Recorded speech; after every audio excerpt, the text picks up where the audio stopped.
All right. Good evening, everyone. Gongxi Fachai and a prosperous Chinese New Year to you all. I hope your celebrations were filled with joy and hopefully good fortune. I'm thrilled to connect with you virtually all the way here from Davao City. It's truly amazing how technology bridges distances, allowing me to share insights and empower your investing journey no matter where you are celebrating this festive season. To celebrate this new beginning together, I'd love to know where you're joining us from tonight. Please share your city or country in the chat box. Can you please type that in? Right, hold on. Let me check the chat box. Ayan, feel free to type in the city, and if you're outside of the Philippines, feel free to name your country. Ayan. We have here from the City of Smiles, no, Bacolod, no. Our Visayas team has actually visited that area a couple of weeks ago, so I hope you're able to attend that session on site. We also have people from Ozamis City. Ayan, just here in Mindanao as well. Another one here no from Jensen, from Quezon City, also from Bicol, uh, another one from Bukidnon, and we have here an OFW sa South Korea. All right. And people as well from Visayas, Cebu City, no? So mayong gabi dira. More OFWs. This one is now from Papua New Guinea. No? So it's really inspiring to see the not only just reach namin dito sa Philippines, no, but actually globally kasi you have people from South Korea and Papua New Guinea, no? And we're happy that ganun yung reach ng investment learning sessions namin. And tonight, as we look forward to a year of potential prosperity, we'll be discussing the price to earnings ratio and how earnings influence price action. But before we delve into the details, I want to express my sincere gratitude to all 45 participants joining this webinar. Lalo na po ngayon, no, in a very changing world of finance, yung dedication nyo to learn and engage is truly commendable. And I believe this webinar is not just a chance for me to share my knowledge, but also a valuable opportunity for all of us to learn from each other. Let me briefly introduce myself. I consider myself one of the lucky ones in life kasi pagkapanganak ko pa lang, meron na agad akong bilyones. Again, my name is JP Bilyones. I used to have an above average paying job pero for some reason hindi nakapag-ipon ng pera and worst, baon sa utang. However, other people didn't seem to have any problem when it comes to handling their finances. So I asked myself, ano ba yung ginagawa ng mga taong may pera na hindi ginagawa ng mga taong baon sa utang? And that question led me to become a personal finance and investment literacy advocate. Yung passion and purpose ko talaga is to help more Filipinos like you na ma-appreciate yung value ng pag-ipon ng pera, and hopefully you consider as well investing to achieve your financial goals. I currently serve as the Business Development Section Head for the Mindanao Desk of First Metro Securities, the investment supermarket arm of the Metro Bank Group. And you can see from my professional certifications, yung circle of competence ko revolves only around the topics of saving, budgeting, financial goal setting, investing in stocks, pooled funds, bonds, and active trading using technical analysis. Recently, I also became a bona fide member of the Finance Educators Association. And it's my great honor and pleasure to share my knowledge and insights with you tonight. Now, over the years, I've had the privilege of working with First Metro Sec, where our goal is not just about financial success, but we also want to empower individuals like yourself with the knowledge and tools needed to make informed investment decisions. Lalo na po sa amin, sa Business Development and Market Education team, we have opportunities like this to inspire people to upgrade their money management skills and create investment opportunities that are legitimate, affordable, and accessible. Yung mga market education efforts namin aim to bridge the gap between complexity and understanding. And we hope that not only do you grasp the fundamentals of stuff that we're going to learn tonight, but we hope you will feel confident in applying them to your own investing strategies. Now, we are also regulated by SEC. So you can check us out in their website, doon sa Electronic Registry of Application for Market Participants. You can search for First Metrosec there. You can see our licenses registered with SEC. Along with the licensed representatives, you can even view them there. And not only under SEC, we're also regulated by the Philippine Stock Exchange because we're a licensed trading participant of PSE. So you can search there in their online brokers directory, and you can search for First Metrosec there. And we acknowledge that this is the demographics of stock market investors in the Philippines as of 2023. Imagine, no, yung country natin has over 100 million in population, but there's less than 2 million stock market accounts. No? That's around 2% of the population. And most of them have online accounts. No? That's where First Metrosec comes in kasi we are an online brokerage firm. Majority are also locally employed, that's 75%. Pero meron na ring interest from OFWs and students. And I think we see that here in the initial na interaction natin, no, na not only those here in the Philippines but actually OFWs as well.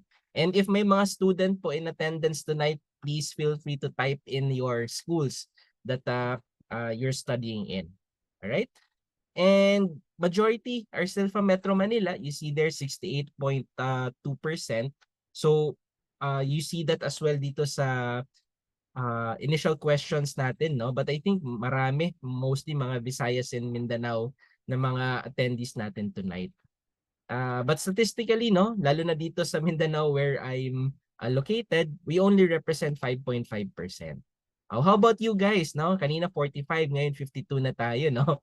So, if I may ask you guys, do any of you already have a stock trading or any form of investment account? So, you can type in yes or no. If yes, can you let us know as well where, what broker you're using or what type of investment you have? Okay? Sige nga. Just for me to know, ano yung level ng attendees natin tonight. Ayan, no? Thank you so much, no? Two people said yes and they're using First Metrosec. Ayan, thank you so much. Ayan. And some of you are also using our friendly competitors, no? That's all good, no? Dami naman kami mga brokers. But I hope you still find value in our educational efforts, and I hope we'll be able to serve you soon in the future. Ayan, thank you so much. Dami pala existing First Metrosec clients, no? Ayan, not yet, no? May someone answered here. Not yet, but interested to open with First Metrosec.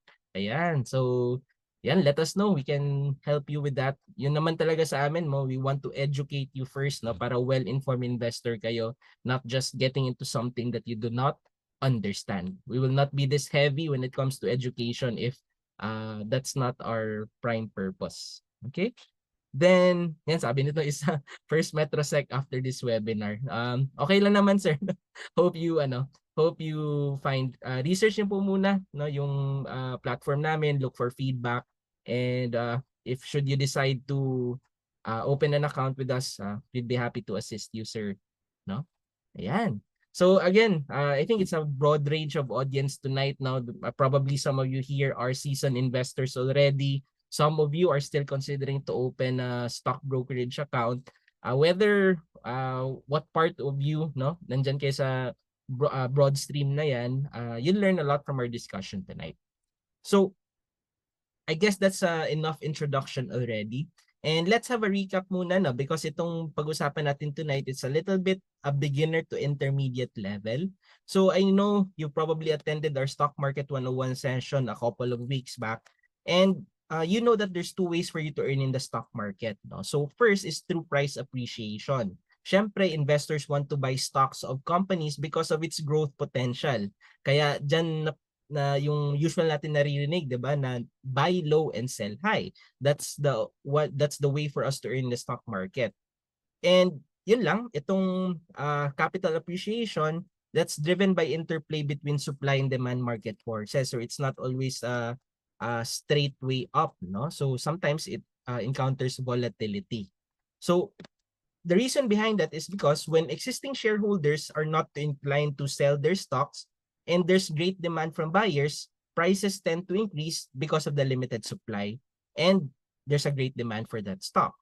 Pero not always napaakyat, no? May times na yung shareholders mas prefer nila ibebenta yung stocks nila. Pero when they sell it, there's little demand from buyers. So when that happens, prices tend to decrease due to greater supply than demand. Now, the second way to earn is actually through dividends. This is the stockholder share of the company's profits. So pag may net income yung company, yung board of directors can decide how much they're going to reinvest back to the business and how much they're going to give back to the shareholders. Yung ibang companies may dividend policy, and that indicates the percentage of net income that they're going to give out as dividends. Now, ang maganda lang po dito is if these dividends are paid out regularly by stable companies, magandang source of income yung dividends. And in this case, it's something regular, no? Kasi paminsan annual, paminsan quarterly, no? Paminsan semi-annual, depende sa company. Now, with that, no, let's say meron po tayong dalawang companies. We have here company ABC and company XYZ. Essentially, itong dalawang companies na to, they're working under the same industry and they have similar products and services. And again, technically, yung businesses nila are similar and they're actually close competitors. And itong dalawang companies na to, they are actually listed in the stock market. Now, let me get a pulse of the audience, no? Company ABC's market price is around 300 pesos per share, while yung company XYZ is at 6 pesos per share. Now, based on their respective market prices, which stock do you think is cheaper? Do you think it's company ABC or XYZ? Sige nga, can you please type in? Sige. Which stock do you think is cheaper? Now, one is trading at 300 pesos per share. One is trading at 6 pesos per share. Ayan. I'm getting answers already. That's company XYZ, no? I think all of you are saying company XYZ, di ba? Yes, no? May gusto bang maging ABC, no? Parang walang sumagot ng ABC. All of you are saying company XYZ. And that's really a common thing when you ask new investors, because they think that when it comes to whether the stock is cheap or expensive, yung tinitingnan nila is yung stock price, no? And on the onset, no, simula pala ng seminar natin tonight, I'm here to tell you that this is a common misconception among beginners, that if the price is lower, it is cheaper. Kasi kung meron na kayong enough experience sa stock market, you get to realize that the market price is just a price. There's something more that we can actually infer from that price. So my point here is that a lower stock price does not equate to a cheaper or undervalued stock. And that actually, with that statement, it sets the stage for our exploration tonight. We're going to talk about the following. First, how do we know if the stock is cheap or expensive? And as we do that, we compute for a specific value. We'll come across the term called earnings. And we lead into the second discussion natin, wherein we will know the role of earnings and how it plays into the price action of stocks. And lastly, we're very fortunate that a member of our equity research division, yung gumagawa ng mga reports and trade ideas within the platform. We have actually invited one of them here. We have Miss Nicole.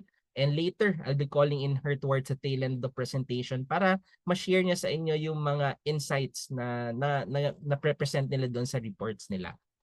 And she will actually discuss yung specific report we call Stock Screen Research Report. Now, kung meron po kayong mga questions regarding my presentation, mamaya po meron po tayong live Q&A portion, no? So, better, I think there's a Q&A panel dyan sa Zoom. Feel free to type in your questions as we go along. Tapos mamaya, we'll be able to answer that. And as we embark on this journey together, again, yung goal ko po is not just to present information, but I want to create an interactive space. I encourage you not to actively learn by participating in the discussion. If you've attended some of my sessions, you know na medyo interactive ako in a sense that I'm recommending you prepare notes, calculators, and I prefer na it's going to be a collaborative learning experience for all of us. So, mga warm up lang yung mga initial questions ko, but later please do prepare, no, para at least mas ma-simmer down natin and ma-marinate sa atin yung mga pinag-uusapan natin or mga learnings natin for tonight. Okay? So again, the main question for this webinar is if the stock, now how do we know if the stock is cheap or expensive? And we realized from the previous scenario, no, na we don't have just to look at the price, no? We have to introduce the concept of a multiple, no? So ano po ba yung multiple? The multiple tells us how much money we are paying for that stock relative to its underlying fundamental value. So there are actually many multiples out there, no? Yan yung best series natin where we're going to talk about those multiples. Yung pag-usapan natin tonight, we'll just focus on one, no? We call that the price to earnings ratio or the PE ratio. Kasi ito yung medyo matunog, no? We frequently hear about it. We'll get to dissect that tonight. Now, for better appreciation of multiples, let's imagine this scenario. Sabihin natin, no, this weekend, you'll go to a grocery store, supermarket, you'll find for a meat product, yung common options mo there, you can have chicken, meat, or pork, or beef, no? Yan yung usual na options. Yung chicken, when you saw its price tag, it's at 270 pesos. Yung pork naman, it's 300 pesos. Then the beef, the price tag is at 180 pesos.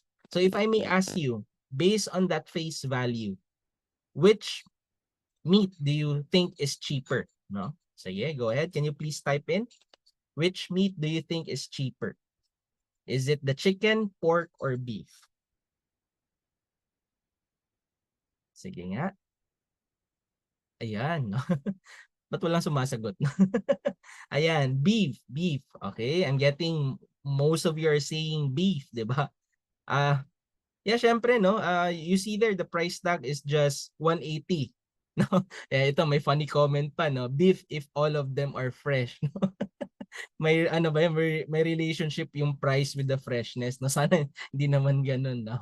Uh, yeah, no? So, most of you are saying beef, no? But I think some of you are actually asking a deeper question. Di ba, pag nag-grocery tayo, not only do we look at the price, no? We actually ask a better question like, what's the weight for that specific price?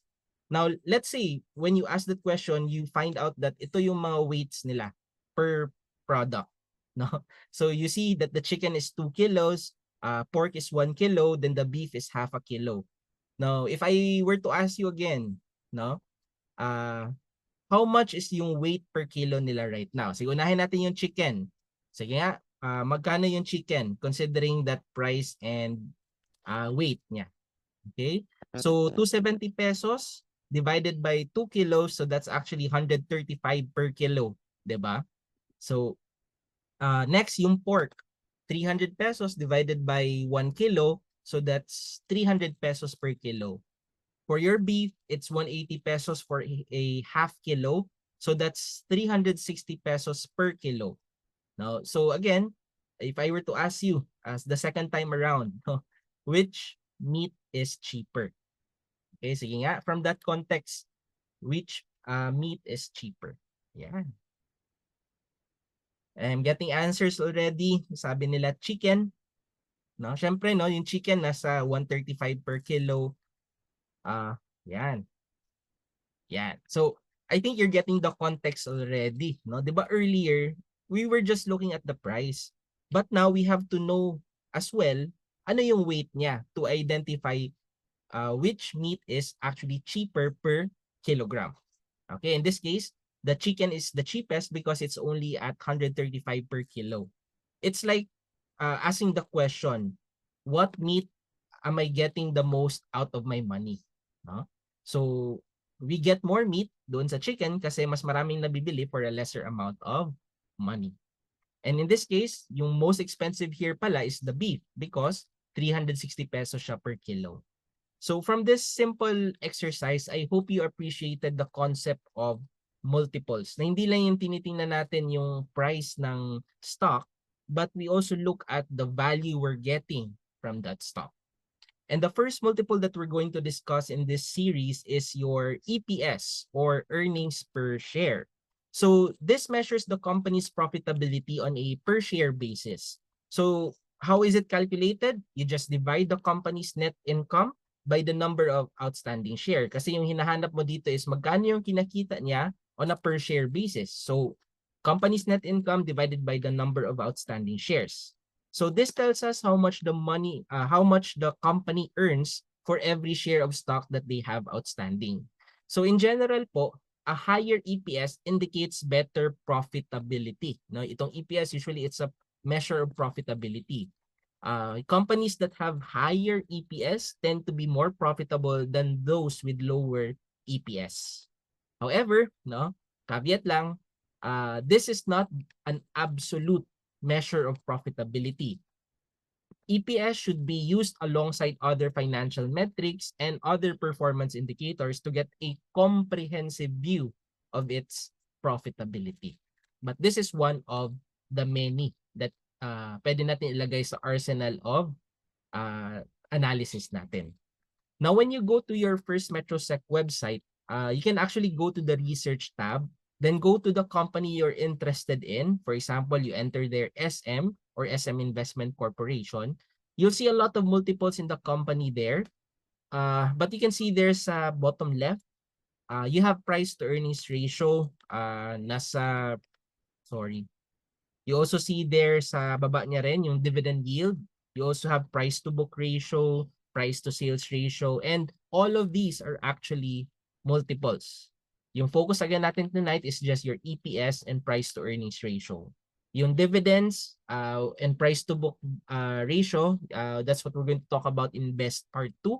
So I hope you'll be able to attend that session as well. Now, if you want to check a company's EPS, you can actually go to your First Metrosec account. When you click company, indicate mo yung stock code and click financials. Okay, when you click financials, yan. Makikita mo dyan 5 years worth of EPS. Now, since itong EPS is net income over outstanding shares, where do we get this data? No? So again, from the financials tab, of the company, hanapin mo yung net income niya for the past 5 years. So, yan, makikita mo na. You go to financials, you see there the net income. And after that, next, hanapin natin yung outstanding shares. No? So, di mo yan siya makikita sa financials. You get that in the valuation tab. So, when you click the valuation, tabi lang po ng financials, when you scroll to the bottom niya, makikita mo doon shares info, you'll see their outstanding shares. So again, we're trying to answer the question, magkano yung earnings per share ng company na to? We are trying to find yung mga values na required for us to know that. So let's, as an example, no, compute natin yung EPS ng SM last 2021. No? Unahin natin yung 2021. So when you look at your, siguro I'll use my pointer. Tingnan natin yung 2021. We're looking for the net income niya. You see there 40.41 billion. Tapos pag tiningnan mo yung outstanding shares sa valuation, you see there 1.20458 billion. Kasi again, you see there 1,000, no?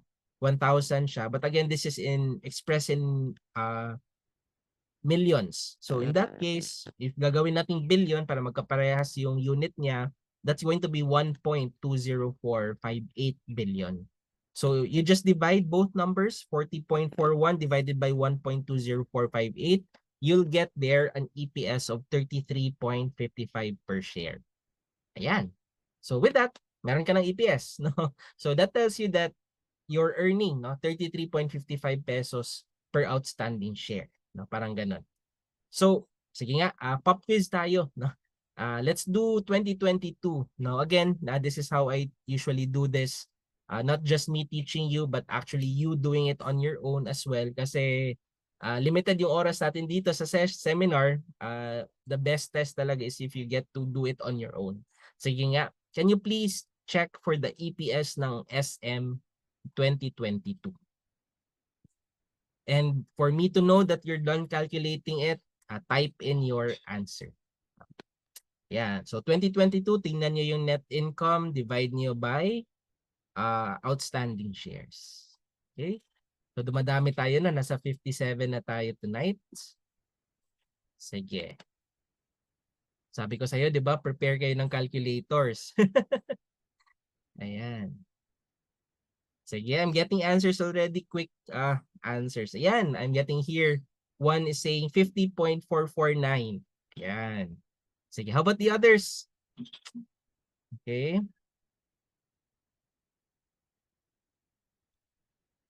Does everyone agree na 50.449?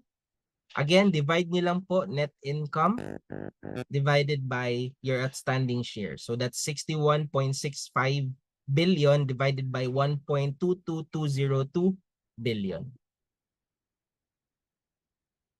Okay, yan. Confirmed din ni Sir, no? 50.449.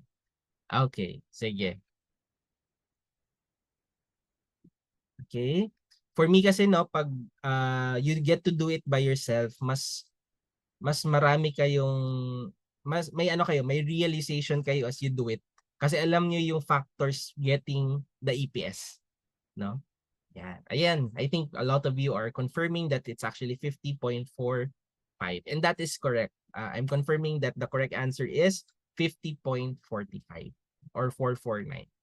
Okay, last, no, para mas pumasok sa isip natin, no. Let's calculate for 2023 EPS. Okay? What's your earnings per share of SM noong 2023? Again, simple exercise. 2023, 76.99 billion net income divided by 1.22202 billion. Sige.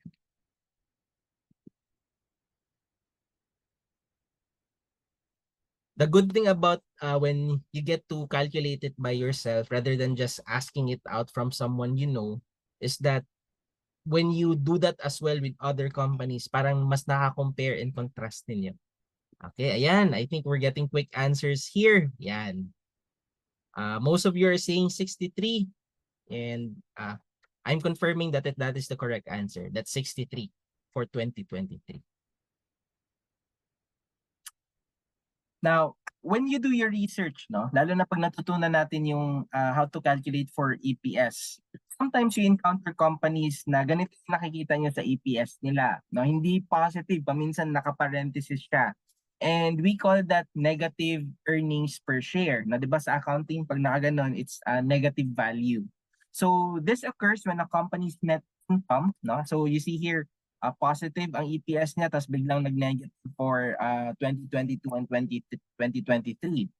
So this occurs when a company's net income is negative or its losses exceeds its profits. So syempre that results in a negative value when the net income is divided by the number of outstanding shares. Kasi again, dalawa lang yung component mo dyan. You have net income and outstanding shares. Outstanding shares will never be negative, di ba? Because that's a fixed amount. Syempre, it's publicly traded, so may outstanding shares talaga yan. So pag nag-negative, the only split there is your net income na negative. So negative EPS is often referred as loss per share or negative earnings. So hindi nakapag-generate ng enough profits ang company to cover its expenses and other financial obligations. Now, in general, investors view negative EPS with caution kasi it indicates financial challenges. However, paminsan, you also look at the context. Yung mga startup companies na nasa growth phases pa lang sila, they tend to have negative EPS for a couple or maybe a number of years.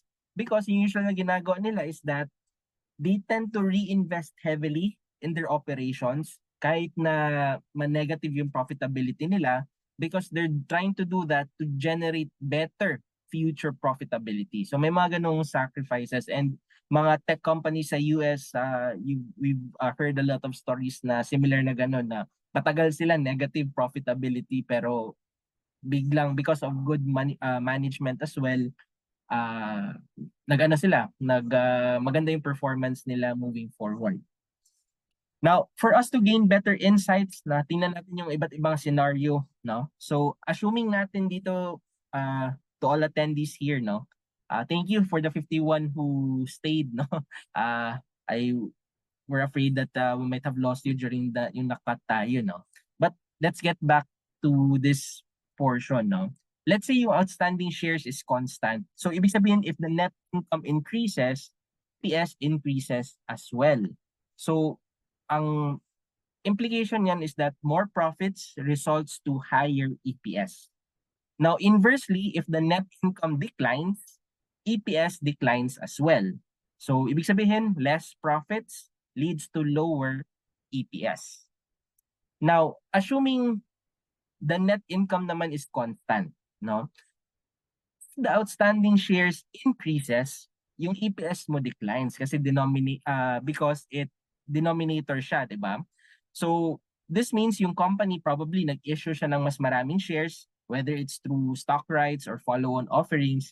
So, may mga instances na dilutive siya as, for example, kung same amount of profits lang, that will now be split to more shareholders. Now, if the outstanding shares decreases, no, your EPS increases. So, ibig sabihin, pag nagba-buyback ng shares yung company, there will be less shares to split the same amount of profit. So, may mga pros and cons siya when we look at those specific scenarios. Now, to check our understanding, let's try to see which of the two companies below is more profitable for investors. We have here company ABC. Meron siyang 300 million outstanding shares and they earned 4 billion in net income. Can you guys please calculate, no? Ano yung EPS ng company ABC? Okay, 4 billion in net income, 300 million in outstanding shares. So your EPS here is what? Ayan, I'm getting answers. Thank you for the quick calculations. 13.33, 13.33, that is correct. No, 13.33. So that's the correct answer. Next, let's look at company XYZ. All right. So, company XYZ has a net income of 48 billion. O mas malaki siya, no? 4 billion yung kabila. But it has 6 billion outstanding shares. So, can you guys please calculate EPS? What's the EPS of this company? 48 billion net income, 6 billion outstanding shares. Malaki yung net income, pero mas marami din yung outstanding shares. All right, I'm getting quick answers already. Yes, I confirm 8 ang correct answer dito. That's 8 na EPS. Now, looking at both EPS, which company do you think is more profitable? Is it company ABC or company XYZ? Ayan, sige. Again, looking at EPS. EPS is one of your metrics of profitability. It tells you how much yung earnings per outstanding share. So, one is 13, one is 8. Yan. I think most of you are saying it is company ABC and that is the correct answer. Now, from the EPS alone, company ABC is more profitable. Okay? Now, after learning how to calculate for the earnings per share, let's now look at the impact of earnings on the share price action. So I prepared here some past examples. No? So let's go first with RRHI or Robinsons Retail Holdings Inc. So this is from 2016 to early 2020s. So if you remember 2016, RRHI earmarked 5 billion pesos to expand the business. So they wanted to put up 200 new stores, which is mostly mga convenience stores and supermarkets. Tapos, they also acquired 51% stake of the generics pharmacy. And if you remember, way back 2012, they also acquired Southstar Drug. So that really strengthened their retail drugstore network sa Philippines. Now, with this positive developments, buyers, bought the stock price back from 60 pesos to an all-time high of around 100 pesos. However, the company reported a negative net income during the third quarter of 2017, and they attributed this to a low household consumption. So this is actually bad news for existing shareholders, so maraming naglighten ng positions nila. Furthermore, it reported lower earnings during the first quarter of 2019 after it consolidated with Rustans. So because of these negative na mga news, there was selling pressure it weighed the price of RHI from 100 pesos down to 70 pesos. Okay? So news, something related to earnings, whether existing or forward-looking, the impact sa price action. Now let's look at Jollibee Corporation. This is now 2018 to 2020. Now over the course noong 2018, no, if you remember, Jollibee opened international stores sa Italy, UK and US. So medyo nagre-range trend lang ang Jollibee then. It was bought around 240 pesos, then sold at around 300 pesos. Tapos it advanced to an all-time high of 3 to 5 pesos but met selling pressure, no, around that level. And one of the reasons behind that is the acquisition ni Smashburger, because when they acquired Smashburger, it decreased JFC's margins. And syempre, yung mga sellers, they lightened their position, which consequently dragged the stock price down to 280 pesos. Tapos, when it acquired Coffee Bean and Tea Leaf, it declined further to 220 pesos. Yung mga sellers that time, they thought Jollibee was putting too much on its plate since Coffee Bean is still in the red. And, di ba, kaka-acquire lang din nila ng Smashburger and they have yet to turn around that as well. Tapos, when COVID happened, Jollibee had to close down its Donghai King stores, no? If you remember, yung mga stores nila nasa Hubei province, which is doon talaga nag-proliferate yung COVID-19 sa China. And because of all of those things, yung confidence ng investors decreased and that weakened JFC's earnings, di ba? So, yan. Again, news, whether may impact siya in the present or the future profitability ng company, may impact siya sa earnings or the price action of that company. Now, let's try to blend that, yung bago nating natutunan. When you look at GFC, you can see here the relationship ng earnings and price action. So you see here 2018 to 2019, GFC were all net profit, no? So positive. It translated to an upward price action. However, noong 2019, no, medyo nag-decline siya from 2018 and medyo nakita na rin natin yung decline sa price action niya. Now, furthermore, noong 2020, noong pandemic, they registered a negative net income of 11 billion. So the price action further declined. Then noong 2021, they went back in the green. Nasa around 6 billion yung net income niya. And parang since then, it has been slowly recovering. So I hope itong 3 examples that I showed you solidified the effect of earnings to a stock's price action. Now, more on EPS. So hindi lang natin titingnan yung earnings per share for a specific year, but dapat makita din natin that through the years, nag-grow siya consistently. Yung consistent earning growth is actually a sign of management competence, and business development is good, no? Because they're finding means to continuously grow the business. And not only do you look at earnings per share, you should also look at its compounded annual growth rate. Hindi lang importante na profitable yung business, but hopefully, ideally, better if the profitability is also growing. And that tends to buoy the stock price higher. Yung mga companies na merong consistent or growing EPS may be perceived as financially healthy and more attractive siya for investors. Now, after checking the profitability, we can compare now, no? Alam na natin yung may picture na tayo sa profitability ng company through EPS. We can then compare that to the current share price niya, kung saan siya nag-trade right now. Because malalaman natin right now if it's trading cheap or expensive. And when we do that, when we compare EPS with the share price, we call that your PE ratio. So this is a valuation ratio that compares a company's current share price with its earnings per share. So I know medyo technical definition siya. Let's try to simplify this. Essentially, the PE ratio is telling us how much investors are paying right now for every peso of the company's published earnings. And that is your PE ratio multiple. So in general po, companies with low PE ratio is relatively cheaper than those trading with higher PEs.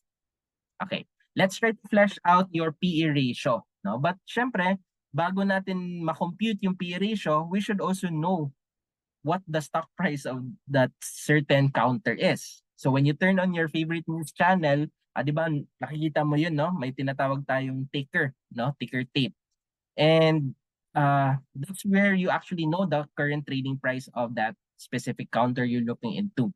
So you can usually see three basic information here. You can see, like for this example, you have MBT 66 and 1360. The question now is, what do those symbols and numbers mean? Yung una is the stock symbol where MBT is actually Metro Bank, no? Ano yan, random lang, no? Just kidding. And second is the price at which the stock was traded. Okay? And the third is the total number of shares that was traded. So pag nakita niyo yan, when you summarize what you see, it tells us that 1,360 shares of Metro Bank was traded at 66 pesos per share. Okay. So as always, no, quiz po tayo, no? Let's say you have, you see this a ticker. Yung first question ko sa inyo is, what price did URC trade? No? Para lang mag-simmer down sa atin yung concept ng ticker tape. No? Just in case di kayo naka-attend ng Stock Market 101. Okay, you're saying 120.2. How about the others? What price did URC trade? Does, do everyone agree? 120.2? All right. Okay, so yes, you're correct, 120.2. Okay, not 120.3, no? Typo lang siguro. Next, how about SMPH? How many shares was traded at 31.70? How many shares of SMPH was traded at 31.70? All right, I'm getting answers. That's correct, 600 shares. Okay, yeah, that's correct. Last question. What stock traded at 2.07? 2.07, what stock? Yan. MEG. All right, that's correct. That's MEG. Okay, so ngayon, alam na natin how to identify the share price. We can now calculate for the PE ratio. Kasi we know how to calculate for earnings per share. Alam na rin natin paano magbasa ng ticker tape to know the stock price. So let's calculate for the PE ratio. Okay? If I were to ask you, hold on. We'll have here another, no? Same company, sa company ABC, share price niya is 200. The EPS is 13.3. Okay, it's trading at 13.3. So what's the PE ratio of this company? Okay, so again, company ABC, currently trading at 200 pesos per share. Pero yung earnings per share niya is 13.33. What's the PE ratio for this company? Okay, I'm getting answers already. Yan, 15. How about the others? Do you agree? 15? Okay. Okay, how about, sige, let's wait for two more. Ayan, 15. One more. Ayan. So I think majority of you are saying 15 and that is the correct answer. Okay, so 15 times yung PE ng company ABC. Now let's look at company XYZ. Meron siyang EPS na 8. Share price niya right now is nasa 160 pesos per share. Okay, so what's your PE ratio for company XYZ? Again, noon, no, yung tinitingnan lang natin to know if cheap siya or expensive, yung share price lang. No? And right now, it seems like company ABC is cheaper, no? Kasi 200, company XYZ is cheaper kasi 160 lang. Pero ABC nasa 200 pesos per share. But now, alam na natin mag-calculate ng EPS and majority of you are saying 20, no? And 20 is the correct answer. 20 times yung PE ratio ni company XYZ. Now, based from what we learned sa PE ratio, which company is cheaper to buy? Company ABC, that's 15 times na PE ratio, or company XYZ na 20 times PE ratio?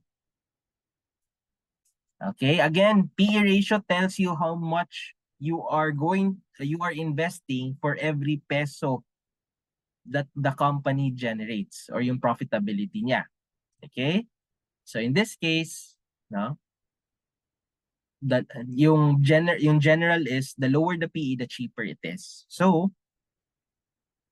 company ABC seems cheaper to buy. Again, if the metric is just EPS and PE ratio, it's cheaper to buy. No? So, again, ginamit natin yung concept ng multiples. Hindi lang natin tinitingnan yung stock price to know, no? Ang dami akong lalo na sa mga baguhan, no? Naghahanap sila na yung price ng stock nasa piso lang, nasa 2 pesos. Pero at the end of the day, market price is just a price. Mas maganda if we know ano yung value that we get. I think there's a famous quote by Warren Buffett there that price is what you pay, but value is what you get. And mas gusto natin yung value na nakukuha natin for every peso that we invest. Mas may insight yan. Okay? So yan. So yes, company ABC is cheaper because of the lower PE ratio. Now, yeah, let's do some calculations muna just para at least mahone in talaga natin how to calculate this. When you go to your first MetroSec platform, no, when you click or type in, let's say a company, sabihin natin Ayan Land, today it closed at 24.50. When you look at PS, nasa 1.85. Sige, what's the PE for this? For Ali right now. What's the PE of Ali right now? All right, I'm getting 13.24. How about the others? So yeah, again, divide lang yan. 24.5, 1.85. Yan. So, sige, one more. Another one saying 13.2. Yan. And yes, that's the correct answer. 13.24. You just divide the two. Okay? Hold on. 24.5 divided by 1.85. 1.85.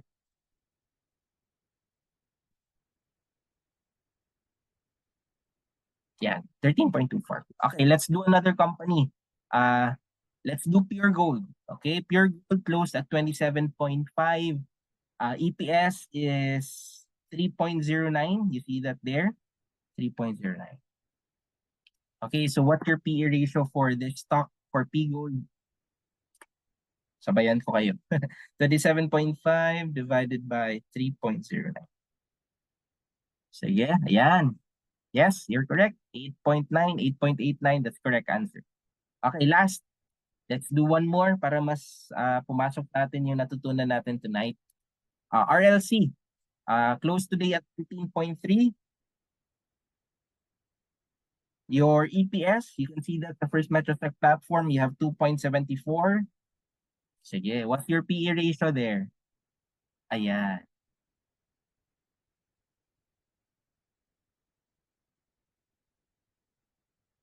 Ayan.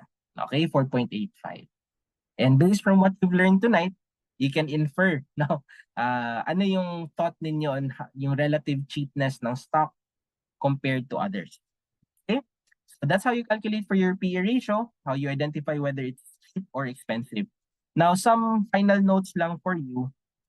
When it comes to mga multiples, whether PE or yung mga others na i-discuss natin in the future, yung na-discuss natin right now, usually nasa trailing price to earnings siya. Because it's backwards looking, kaya tawag sa kanya trailing. Kasi yung tinitingnan natin is based on past earnings. Yung last na na-release nila na net income or earnings per share, it's based in the past. But let's not forget na yung decisions natin hindi lang nagbe-base sa past, but may tendency din yung stock market to be forward-looking. No? Sometimes may ganong tendency, no? Ano yung prospects ng company. So, meron din tayong tinatawag na forward PE, wherein that is based on future expectations. Okay? So, my point here lang is that you use the two, no? You learn from the past and do not, no? I hope you also look, no? Saan siya papunta? Ano yung mga prospects niya in the future, no? So, it's a balancing act between the two. Yung challenge lang dito is yung past alam natin, no? Pero yung future, ito na yung pumapasok yung expectations natin, no? So, yeah. Okay, so there's two, trailing and forward PE. Now, again, it's yung mga PE ratio, yung mga multiple, it's a relative valuation metric. So maganda siya if you use that metric to compare, number one, among the peers. No? For example, di ba sa top-down approach, you look at the economy, the industry, then the company. So you can use mga multiples like PE ratio or EPS across industry para ma-compare mo yung, for example, in this case, sa financial industry, you can compare the PE ratio of your top 3 banks, MBT, BDO, BPI. And you can infer from that ano yung relativeness or expensive ba siya, no? Again, it's a relative valuation tool. Use that for checking amongst peers per industry, whether that is consumer staples, financials or whatnot, no? But not only that, you determine that it is trading cheap sa industry niya, but you can also use that to compare historically.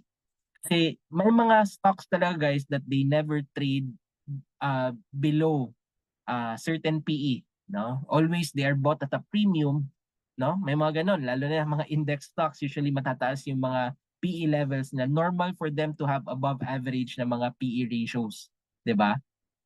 Pero may mga stocks din diyan na they really trade at low na mga valuation. So diyan na pumapasok, no, what type of investor you are. Are you the type of investors who wants to ride the momentum? Usually niyan yung medyo matataas yung PEs, tapos maganda yung mga EPS CAGR nila. Or are you the type of investor na undervalued naman yung gusto mo? Yung tipong mabababa yung PE, underappreciated pa ng market. But again, my point here is that yung relative valuation tool na multiple or mga PE ratio, you use it to compare against peers and sa kanya mismo historically. And we have tools sa First Metrotech that can help you do that. So that's the reason din na pinapakita ko sa inyo paano nyo siya makita within the First Metrotech platform. Okay. Now, last word of caution ko rin sa inyo is beware of the value trap. No? Siyempre ngayon, alam na natin kung if it's cheap or expensive. No? But as always, caution lang tayo. When we enter the market, we not only look at the upside, you also look at the potential downside. No? And we have to beware of the value trap. So how do we avoid those value traps? We thought was cheap because alam natin mag-compute ng P ratio pero value trap pala siya. So you have to ask the following questions. Is the company's fundamentals deteriorating? No, may mga ganun eh. Because kung nagde-deteriorate yung fundamentals ng company, yung mga investors, they anticipate that already, they liquidate their positions. That's why probably it's trading below peers and historical average. Okay, so by the way, doon din sa industry or peers niya, may average yan. So you can use that as reference for your screening. And as I mentioned, just because a stock's PE is cheap doesn't mean you should buy it as well. Kasi paminsan may reasons why people are discounting that stock. Kaya importante yung tinitingnan yung historical. Kasi totoo, baka mababa nga yung PE niya. It's cheap relative to its peers. Pero baka historically, dyan din talaga siya nagtitrade na PE. So may further insights tayo dyan. And when we ask those questions, kahit simple lang yung dalawang questions na yun, we can avoid yung mga value traps. So, final na mga takeaways ko for PE and EPS. A low PE ratio may mean value, di ba? That's what we discussed tonight.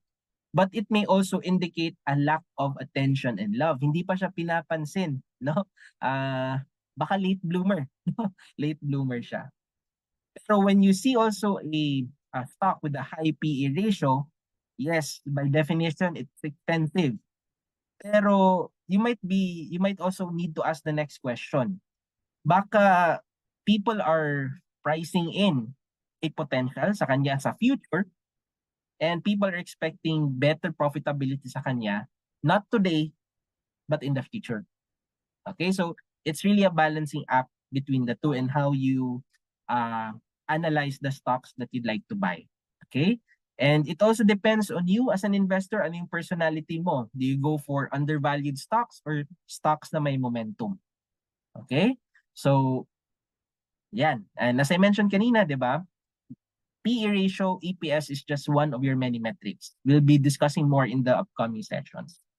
So, in conclusion, always consider the other fundamentals of the business and whether it can generate the earnings investors see. Di ba? So yun naman talaga yun. Pag the price will tell you if the investors love that stock or not. Okay? So with that, I think I covered my part in an hour as promised, no? So thank you so much for listening. I hope you learned a lot from my session. And as I mentioned kanina sa introduction, we're very grateful that a member of our equity research division, part of our retail research na section, have actually given us the time, no, to share to us, no. Alam na natin ngayon how to do it manually, pero syempre, the service of First Metrosec, one of which is research, wherein they generate trade and investment ideas, they make our lives easier. And ito talaga in-emphasize ko, I hope you find value in them kasi these guys really work so hard and ang gaganda ng mga investment thesis nila and high quality siya. And that's for you to judge. And without further ado, let me call in Miss Patricia Nicole Aquino to share more about their research reports. Nicole, go ahead. So good evening or good morning wherever you are in other parts of the world, and happy Lunar Year, everyone. And then thank you so much for joining us today, and to Sir JP for letting us introduce the stock screen report of the Equity Research Department. So first, let me give a background of our stock screen report. And this is one of First Metro Securities research reports tailor fit for investors who base their investment decisions on select financial metrics of stocks in the PSE. And as the name suggests, it is a screener of stocks that automatically filters companies and select the outperforming ones based on each metric or criteria. So, as mentioned, the stock screen is designed to show off three model portfolios to suit different investment styles. And these are riding the flows, unloved, and yield seeker. But first, how does our stock screen filter companies that we include in our report? So, for our methodology, we maintain a stock screen universe which are selected from all securities that are included in the MSCI Investable Market Index or MSCI IMI, the PSE Index or the PSEI, the PSE Midcap Index, and the PSE Dividend Yield Index. So these investability filters are used to determine inclusion in each of the screens and are run on a monthly basis. So and the equity universe data cutoff date is set on the last trading day of the month. And just to disclose, the data is retrieved through our subscription with a reputable data source. So all of our figures for this report comes from them except from the target price, which comes from us. And so we want to emphasize that the data comes from our third-party data provider, which are then filtered out by our screener.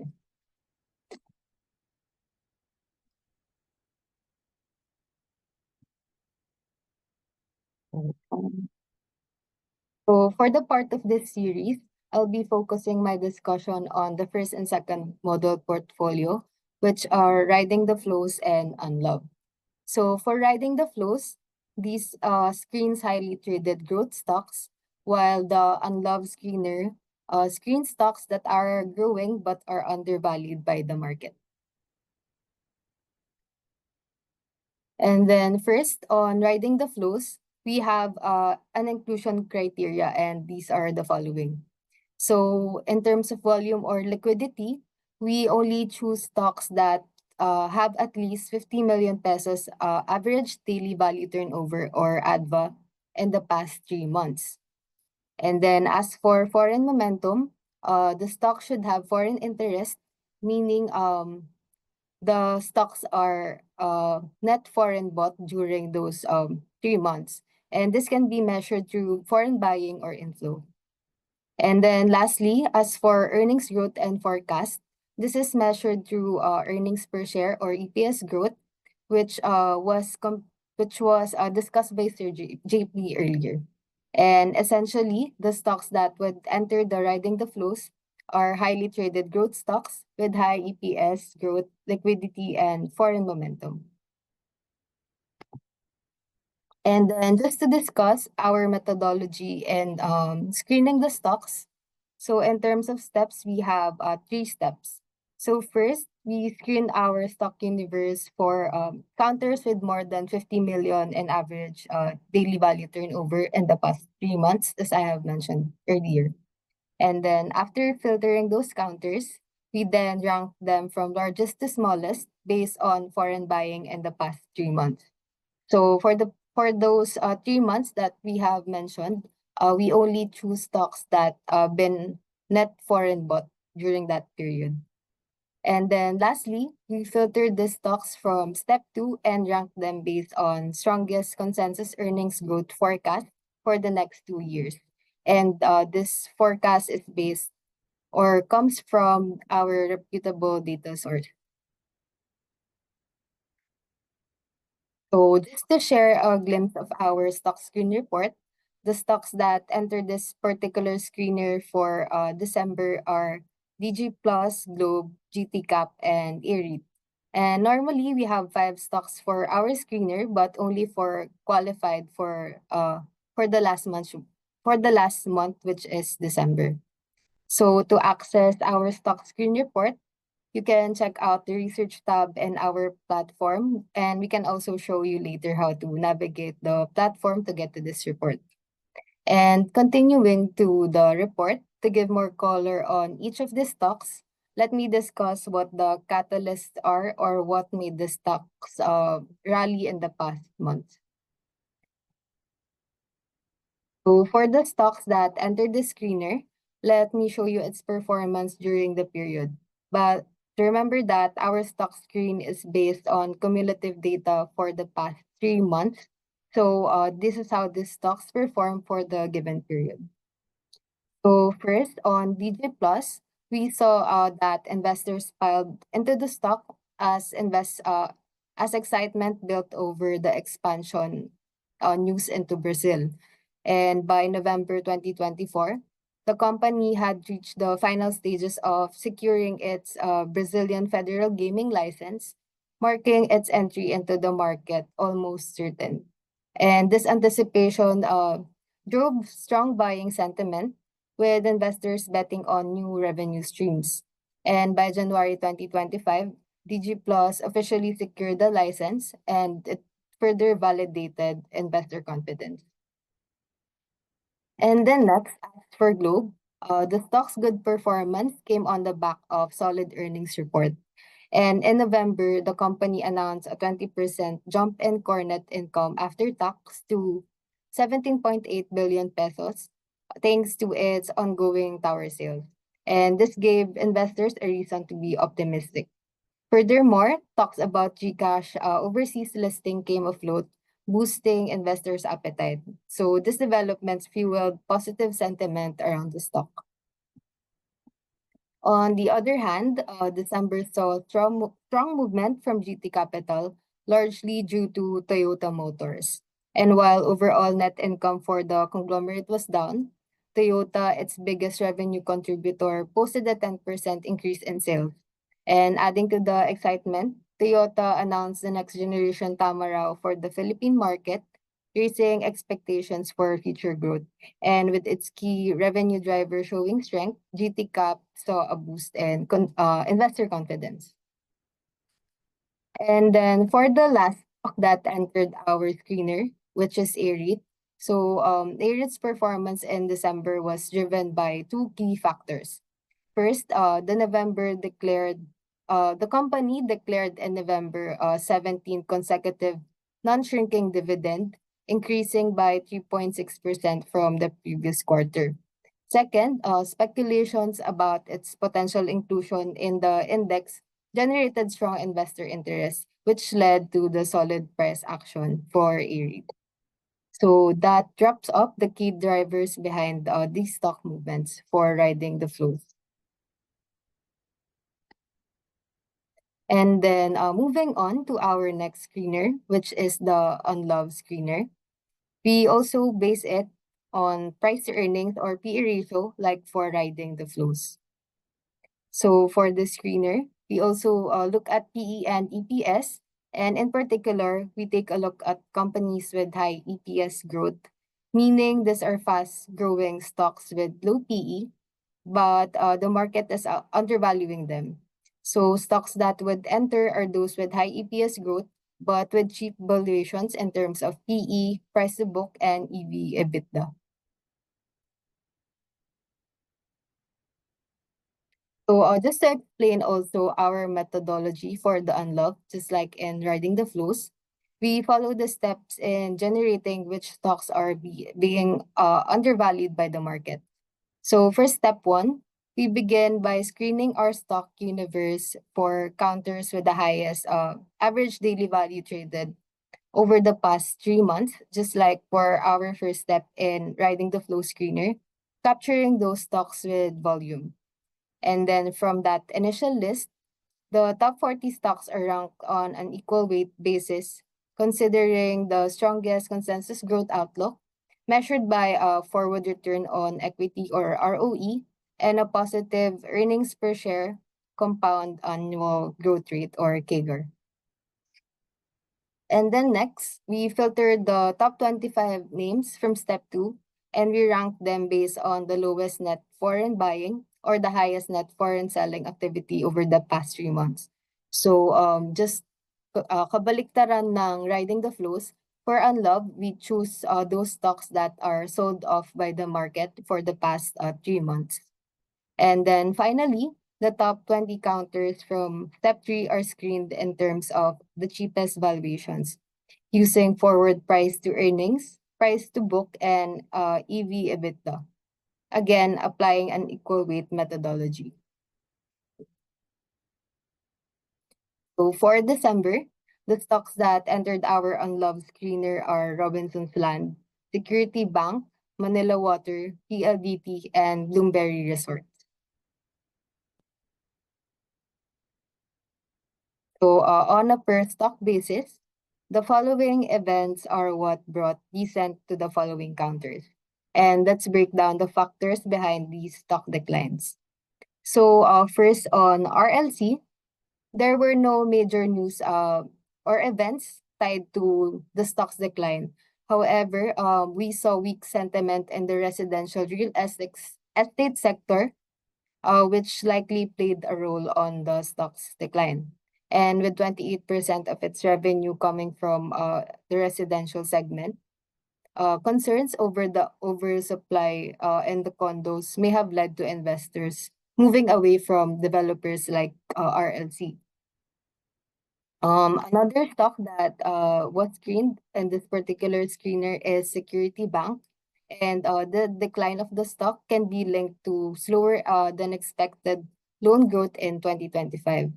And the company stated that loan growth would track GDP growth, but with the company missing governance targets, investor sentiment took a hit. Additionally, the CFO signaled that expenses would rise for the company, and these are because of their expansion plans, and this raised concerns about the company's profitability. And then meanwhile, Manila Water, another stock that entered the screener, they reported that a tariff hike, hold on, tariff hike may have unsettled investors. And as this increase was meant to cover foreign currency loan payments, highlighting financial pressure to the company. And at the same time, the MWSSRO chief noted that the company would need significant capital expenditures or capex to maintain and improve services, adding to investor concerns. Another stock that entered the screener is PLDT, and the stock's decline was driven by three key factors. First was it was affected by the market uncertainty over potential trade policies under President Trump. Also, it reported flat earnings growth of just 2% for third quarter of 2024. And lastly, and what we think was most material for PLDT was its ongoing labor disputes at the time, and wherein they haven't reached any collective bargaining agreement at that time. So that was the factors that impacted TEL's performance during that period. And then lastly, we also saw the decline of Bloom during that period. And this follows a weak Q3 results, reporting a net loss of 500 million pesos. And several banks, including UBS and Maybank, downgraded the stocks, or these are other companies covering them. And they have cited that declining VIP and Chinese domestic customer demand are what brought their income to a loss of 500 million pesos. And this raised concerns about the company's long-term competitiveness. And just to mention as well, for context, Manila Water and Security Bank was part of the Riding the Flow screener for November 2024, meaning there is a high chance that stocks were sold off also because of profit taking. And then while we are on the topic of PE, we want to share a slide from our 2025 market outlook and strategy on the PSEI level. And at current levels, the chart shows that the market is trading below its historical average based on forward-looking PE ratio. And this suggests that relatively, the PSEI is trading at a discount. If you would look at the chart, it's as if we're currently in a crisis as we mirror the country's valuations like during the global financial crisis as well as the pandemic when it was reaching around -2 SD area. So in short, we think that the PSEI is currently cheap at these levels. And then for that, we would also like to take this opportunity to share one of our reports, which is the daily report, and it contains the PSEI's valuation on a given day.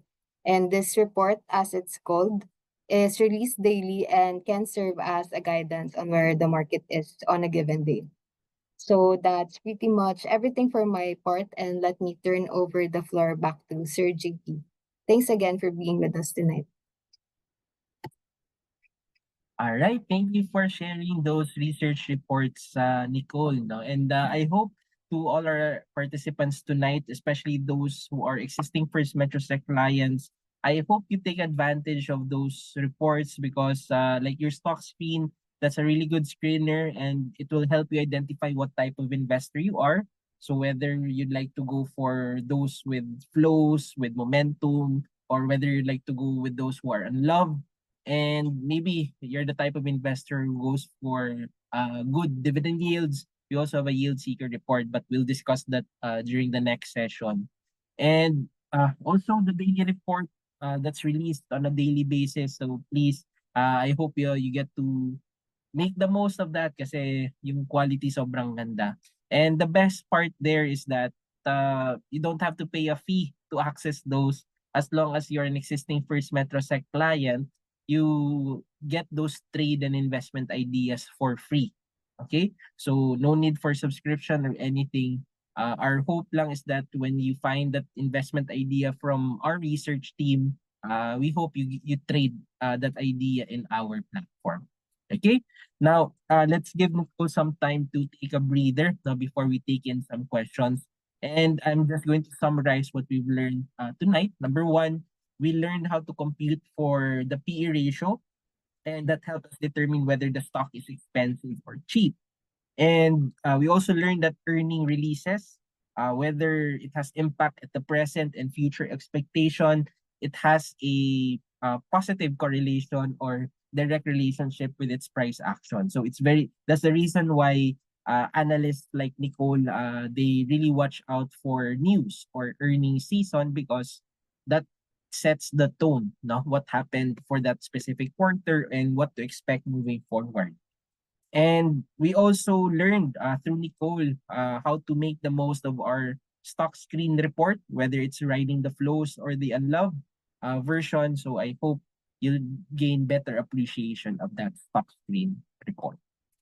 And with that, we'd also like to know how we did in this session, especially in the lecture part. So we'd like to know how to serve you better. So I encourage everyone to scan this QR code and answer the feedback form. We'd like to know how well we did in the presentation, how we did in the lecture, and most importantly, where we can still improve. So I'm going to give you a couple of seconds. I hope you scan this QR code so we know how to elevate your market education experience better, no? Moving forward. So parang ano to, forward PE, forward feedback or something. Okay, so uh yeah, a couple more seconds to scan the QR code as we get your feedback. All right. So I hope you learned a lot from the session. Please invite us pala, no? If you want us to, this is a public session, so we invited the general public to attend. We're grateful for the 50 participants who attended tonight. But if you want us to conduct an exclusive educational session for your company, organization, school, or event, feel free to invite us. You can scan the QR code or send us a formal invitation at marketeducation@firstmetrosec.com.ph. And we'd be happy to tailor fit the session depende on the attendees of that specific session. And we can customize it whether specific na topic or general financial and investment literacy. We'd be happy to elevate the financial wellness of your circle. And I also like to invite everyone, no? Again, this is beginner to intermediate na session. But if you want to elevate it from something intermediate to a little bit of advanced, we have an upcoming run of our Guided Investor Fearless Trader series, which is the next step of this sessions, di ba? So we're in, it's actually a module na series. We teach you about a deep dive on fundamental analysis and valuation, followed by technical analysis, to build your own trading system. And each of these sessions is actually key sessions also. So for fundamental analysis, that's February 3, 5, 7. Technical analysis, it's 17, 19, and 21. And build your own trading system, 24, 26, and 28. Again, if you want to level it from what we've learned now, you want to learn more, I highly recommend this. You check out our social media channel, Facebook, there's the link there to register. Okay. So the next run will be on February 3. So I personally recommend this. This is one of my first formal sessions or learning sessions when it comes to trading and investing. And I highly recommend Sir Aaron Sai. I consider him as one of my mentors as well. And I learned a lot from him. And I still learn from him even up to now. No, at least every year I want to attend at least once yung runs. Yeah. Okay, so I hope you get the same value there as well. And for you to know our social media channels, we're all over, no, whether it's Facebook, Instagram, Spotify, Twitter, X, or or YouTube. Just scan this QR code. I highly recommend you like and follow our social media channels so you'll know yung mga updates namin, whether it's something related about stocks, bonds, mutual funds, or whatnot. Please scan this QR code and follow us in social media. Okay? And for those of you who don't have accounts yet, just download our First Metrosec Go mobile app. Click sign up now. It's very convenient. Usually takes 15 to 20 minutes only. You just need to upload your ID, proof of address, proof of bank account, and the initial funding is just 1,000 pesos. So very nice process. You have 30 days to complete it, but it usually takes around 20 minutes lang. And when they ask you, how did you learn about us, please indicate their BEST or BEST so we know that you came from this learning session. And with that, I'll open the floor for Q&A. Maybe some of you have questions. Yan. Let me go back there. Yeah. I think, let me first call for questions. Ayan. Meron po ba? Well, parang wala doon sa Q&A. Kinakabahan ako basta walang question. Either naintindihan or walang naintindihan. Ayan. Okay. May questions po ba from the presentation? Ayan, I'm getting questions. Meron dalawa.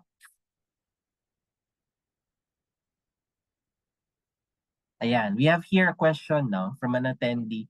A PE of 5, for example, can also read it as investors are paying for 5 years worth of company's earnings, right? Ayan. Short answer there is yes. Parang if 15 times yung PE, you're paying 15 pesos now for every earnings that for every peso of earnings that company generates per share. No, yun yung ibig sabihin niya. So, parang you're paying 5 times what what it is currently earning, kumbaga. Okay? Nicole, would you like to add more insights there? I think okay na yung sagot niya, Sir JP. Ayan. Thank you, Nicole. Ayan. Okay, I hope I answered your question. Sir, where do you find the report ulit? Ayan. Thank you for that question, sir. Hold on. Let me share my... ako, I highly recommend this and I hope you really take advantage of that portion. Oops. Okay. So, again, I think there's a website. Ayan. Baka na-log out lang to. Hold on.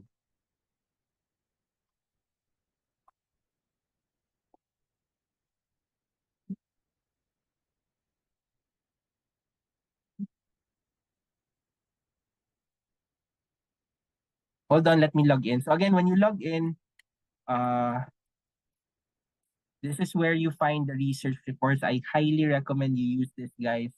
Again, you go here to research. I think you can see my website right now. Then you go there, you get company. So sabihin natin, you're looking at Converge. Yan. When you just type in that code, then you'll see research reports related to that. Scroll down nyo lang po. We have multitude of reports. Ito Traders Playbook, we will be discussing this in best part 3 kasi medyo active yung trade strategy for this. But yan, that's where you find it. For the complete list, you just click the tab First Metro Sec. Yan, makikita nyo lahat. So yung na-discuss po namin today, medyo fundamentals yung perspective. We call that stock screen. We actually update that once a month lang. If I'm not mistaken, Wednesday or Friday of first Wednesday or Friday of the month. No? So check out nyo lang.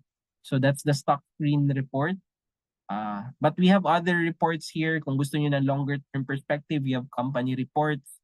Meron ding short term perspective like the Traders Playbook, which I also love, no? By the way, sa Traders Playbook, pag when you read one of them, tapos nakita niyo doon Patricia Nicole Aquino, ayan. You see her there. No? So one of our analysts. No? Sobrang gagaling nito nila, no? So I hope you make the most out of their calls. Yan, I hope I answered your question. Ay, familiar pala si Sir pala to. Hi, Sir. Yan. Where do you get info on the compounded annual growth rate? Ayan. Nicole, would you like to share on that? Ako lang, I'll just share some insights lang dun sa Cager. Again, just in this report, tapos may pop-up yan siya. Let me share that screen. Ito, I think you see that report already. Tapos, for example, riding the flows. Ayan. So makikita nyo dyan, no? Yung cager. No?